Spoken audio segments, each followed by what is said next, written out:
भोपाल से बता रहे हैं आपको, गृह एवं जेल मंत्री डॉक्टर नरोत्तम मिश्रा का बयान सामने आया है। खंडवा में हुई सांप्रदायिक घटना पर उन्होंने कहा, किसी भी तरह की सांप्रदायिक घटना बर्दाश्त नहीं होगी।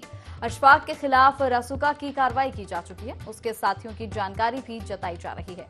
आरोपियों की संपत्ति की जानकारी जुटाई जा रही है।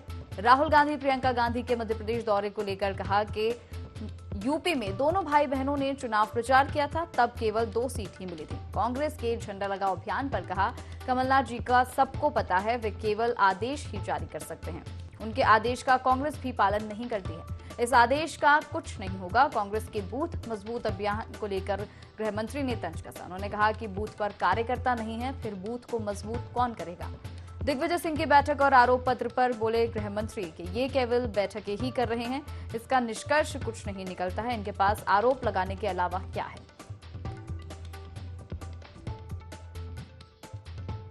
खंडवा नहीं, प्रदेश में कोई भी कहीं भी सांप्रदायिक तनाव अगर पैदा करेगा तो कोई भी नहीं बख्शा जाएगा।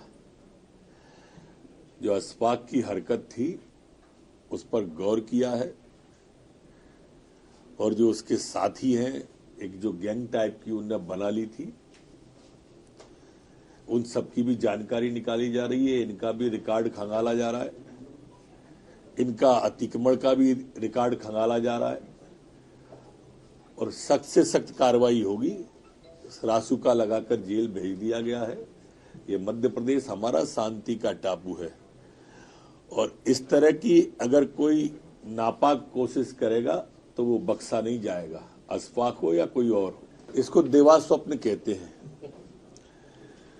और इस तरह के स्वर्ग में विचरण ये लोग करते आए हैं। ये जिस सरकार में मंत्री थी वो सरकार इसीलिए चली गई। 42 विधायक चुनाव में बगावत कर दी। राष्ट्रपति चुनाव में एक साथ 17 ने क्रॉस वोटिंग कर दी थी। 28 के उपचुनाव एक साथ हुए हैं मध्य प्रदेश में। ये काला अध्याय उन्हीं की पार्टी का है, और अच्छा है वो इधर हमारी तरफ देखते रहे। वहां भगदड़ के हालात ही रहने वाले। देखिए, हम अपनी सारी विरासत को सहेज कर रखना चाहते हैं, और हमारी विरासत सदियों पुरानी है। हमारा इतिहास सदियों पुराना है, हमारी संस्कृति और हमारी सभ्यता सदियों पुरानी है। हम कोई कांग्रेस की तरह नहीं है कि सुप्रीम कोर्ट में हलफनामा दे दें कि राम सेतु है ही नहीं, राम रावण यद्दु हुआ ही नहीं, रामायण काल्पनिक है।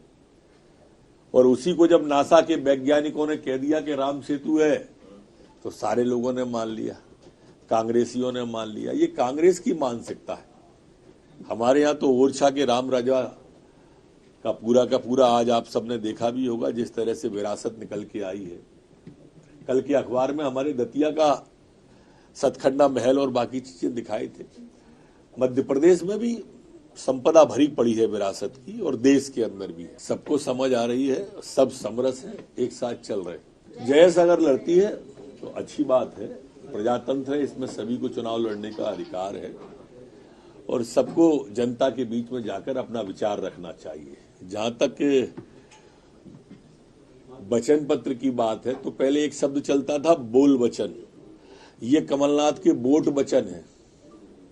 वोट वचन का काम है, जैसे अब हम बचपन में पढ़ते थे तो बहुत सारी किताबों में एक किताब रफ किताब होती थी, उसमें जो भी कोई बोले हम लिखते जाते थे। ऐसे ही रफ कॉपी बन रही है उनकी, जो भी बोले करना धरना कुछ है ही नहीं, इसलिए लिखने में क्या बुराई है, सिर्फ बैठ के ही करना है। इसलिए कि वो जो जहां से कहते हैं कांग्रेस के प्रदेश अध्यक्ष कमलनाथ जी, उनकी कोई नीचे मानता नहीं है।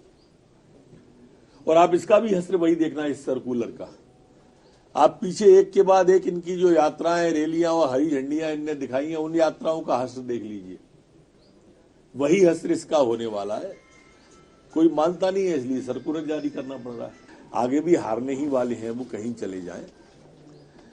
देखिए मित्र, वो 15 महीने का कार्यकाल इनके लिए वाटरलू साबित होगा।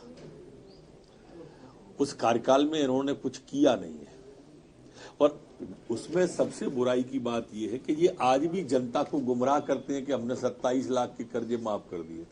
अरे भैया, कहा 2 लाख का था, 10 दिन में कहा था। मीडिया के सामने तो लाओ 10 दिन में किसका 2 लाख माफ हुआ, एक को लाओ ना।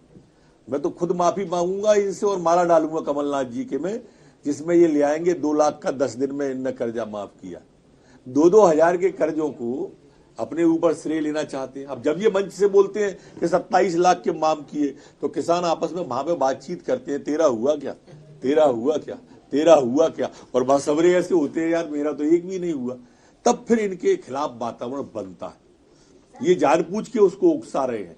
ऐसे ही इन्होंने जितना वचन, अच्छा आप उस पूरे वचन पत्र को देखिए, इन्होंने नौजवान के साथ में कहा था पेट्रोल की कीमत कम करेंगे, आप घोषणा पत्र में देख लें, और उल्टी बढ़ा दी थी इनने कीमतें। तो जब इस तरह का झूठ उल्टा इनने बोला है, तो कितना भी ये बोर्ड वचन कर ले कि राहुल गांधी, प्रियंका गांधी उत्तर प्रदेश में कितने गए थे आप बताओ?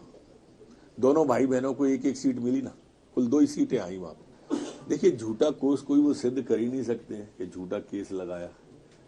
वो सब जगह जाके ये भ्रम फैलाने की कोशिश करते हैं, और कार्यकर्ताओं को इस तरह से वो ये बताना चाहते हैं कि हम उनके साथ खड़े हैं, जबकि ये हैं किसी के साथ नहीं। बाबा जैसा फेरा लगा के आ जाते हैं, उसके बाद कार्यकर्ता भगवान भरोसे रहता है। जब बूथ पे कार्यकर्ता ही नहीं बचा कांग्रेस का, तो मजबूत कहां से होगा? वो लोकसभा है इन दोनों की, इसलिए वहां रहना चाहते हैं, बाकी ये कहीं नहीं जाने वाले। लगातार आरोप रोज लगाते हैं वो। सत्यता तो जनता समझती है ना कि सत्य और असत्य क्या है, वास्तविकता क्या है। वास्तविकता का यथार्थता में जब चरित्र चित्रण करेंगे तो सब समझ में आ जाएगा। अभी जहां जहां वो गए वहां का तो हंस देखो, वैसे ही असर वहां होगा।